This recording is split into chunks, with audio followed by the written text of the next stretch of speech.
Quando que você caiu nessa, assim, nessa realidade? Que você aprendeu a administrar, que você começou a enxergar que precisava ter esse controle? Que Olha, você até que amadureceu rápido, né? Se a gente considerar o... pois é. Eu vim de uma situação não muito confortável dentro de casa, né? Então, eu vim de uma família que foi acometida desde cedo por um divórcio muito precoce. Meu pai se divorciaram. Você tinha quantos anos? E eu tinha 7 anos, Ah, 6, nossa, 7, 8 era uma anos. Bem criança pequeno, mesmo. bem pequeno. Que foi quando eu saí de Maceió. E aí eu fui direto para São Paulo e fiquei lá. E eu tenho algumas memórias dessa época. E eu lembro como a minha vida era equilibrada. Eu lembro que eu tinha o papai, a mamãe, os amigos, a escola. Eu tinha as coisinhas. Eu lembro que eu tinha uma varanda, assim, um pedacinho de varanda, que eu podia organizar todos os meus bonequinhos. Eu lembro que tinha um quadrado de vidro entre cada uma, e cada quadrado era uma casa na minha cabeça. Então ficavam uns bonequinhos aqui, uns bonequinhos aqui, uns bonequinhos aqui. E de repente existe uma grande briga entre meu pai e minha mãe. A situação já era deteriorada há uma quantidade razoável de tempo, só que a criança não percebe isso. E de repente eu lembro da minha mãe me pegando a minha irmã, entrando dentro do quarto, trancando a porta e falando que tinha brigado com meu pai, que ele iria embora. E aí meu pai foi embora. Rapidamente nós mudamos daquele lugar, viemos para São Paulo. E a partir daí, aquela vida toda organizadinha que eu tenho da minha memória, ela sumiu, arrefeceu. Nós vivíamos de apartamento em apartamento, sempre muitas brigas, de favor muitas vezes, e aquela estabilidade financeira sumiu. E desde cedo eu tive a ideia de que, putz, se eu não tiver a minha organização, se eu não conseguir de alguma maneira juntar algum dinheirinho, desculpa a palavra, eu tô fudido, assim, ninguém vai fazer isso por mim. E é engraçado porque quando você sente água na bunda é que você começa a se mexer de verdade. Enquanto você não sente água na bunda, todo mundo, meu filho tem 26 anos e ainda não se arranjou na vida. Dê 6 meses para ele sair de casa ou ele vai pra rua, que ele vai se arranjar. Minha mãe ainda depende de mim e se eu deixá-la, ela vai morrer de fome.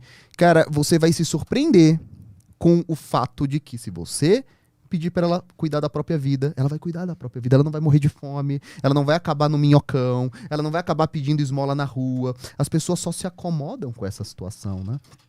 Então, na verdade, eu nunca fui um cara de investimento, eu nunca fui um cara de gerir dinheiro. Eu sou um profissional criativo, eu sou um escritor, eu sou um redator, eu sou um vendedor. Tanto é que essas posições financeiras, a maneira que eu lido com o meu dinheiro, com a minha empresa, com os nossos funcionários, com os nossos mais de 30 mil alunos, elas são quase todas sob o ponto de vista humano. Então, eu não sou o cara que vai saber exatamente quais são os ativos que performam mais, mas eu sei cuidar do meu dinheirinho. Aí veio a minha frase, que é uma das frases, um dos bordões que acabou ficando conhecido: o que enriquece é o trabalho. As pessoas superestimam o que elas vão ganhar na bolsa de valores, nos fundos imobiliários, na renda fixa. Cara, o que enriquece é o trabalho. Tenta lembrar quantas pessoas você conhecia antigamente, quando criança, que ganharam grana trabalhando, muitas vezes analfabetos, principalmente em cidades do interior. Você tinha caras que eram semi-alfabetizados, e tinham grana, e tinham terra, e compravam casa. Pedreiros têm 5, 6 casas alugadas ali, tem a vidinha dele estável. Então, o trabalho enriquece mais. A grana que você consegue gerar no mercado é mais importante do que qualquer ativo que você vai alocar, os seus aportes são mais importantes. Eu sempre me preocupei em trabalhar. Como eu percebia que eu sabia escrever e falar um pouco mais do que, e um pouco melhor do que a média, eu acabei de escrever, produzir texto. Aí eu percebi que as pessoas pagariam para você escrever, porque elas odeiam escrever. Eu não acredito que elas vão me pagar para escrever, eu faria isso de graça para elas, eu não acredito nisso. E aí foi quando começou, lá na época do Orkut. Nossa, Orkut. Foi a minha primeira rede social que eu trabalhei. Eu queria trabalhar na internet. Eu trabalhei 1 dia ou 2 dias, eu não consigo me lembrar agora, na rua, assim, um trabalho real. Fora uma experiência que eu tive dentro do comércio que durou 4 anos. Mas assim, quando eu era moleque novo, eu passei no estágio do tribunal regional, assim. Eu fui chamado no estágio logo no comecinho da faculdade. E eu trabalhei 1 dia lá. Foi muito engraçado, porque era um trabalho... Fica na Paulista ali, o tribunal eleitoral, alguma coisa assim. E quando eles me chamaram, perguntaram lá na faculdade, alguém quer fazer estágio? Eu falei, eu quero aprender, eu não vou ficar aqui só estudando, né? Eu quero seguir minha vida, eu quero ser um advogado. E a moça falou assim, olha, como é o seu nome? Ícaro de Carvalho. Eu vou te dar a vaga se você prometer que você vai ficar aqui. Porque o trabalho ele é duro, é maçante, ele é chato, mas eu preciso que você fique porque os estagiários estão rodando muito, eles ficam um pouco tempo e vão embora. Aí eu, não, tudo bem, eu também quero ficar, não sabia nem o que eu ia fazer. Eu vou ficar, com certeza, pode confiar. E aí no primeiro dia eu peguei uma chuva, eu peguei uma condução, e eu fiquei um tempão na Brigadeiro subindo, e eu perdi 1h30 pra fazer um trajeto de 20 minutos. Eu cheguei lá, fiquei levando o processo pra cima e pra baixo, pra cima e pra baixo. Processo rosa de um lado, processo amarelo do outro, processo verde do outro. Aí no segundo dia eu falei, olha, eu tenho que ir embora. A mulher ficou puta. Não acredito. A partir daqui, eu decidi que eu ia trabalhar na internet. Eu falei, não é possível que eu gaste tanto tempo me deslocando. Não é possível, eu quero trabalhar na internet. Trabalhar na internet, isso daí era 2000 e nada, né? Ninguém tava nem aí pra isso. E eu entrava no Orkut. E sempre gostei de estudar e de ler. E eu descobri que existia uma coisinha que estava surgindo naquela época, uma tecnologia nova que ninguém nunca tinha ouvido falar, chamado e-book. Hoje em dia, ninguém aguenta mais isso. E tinha um cara falando, alguém sabe quem faz e-book?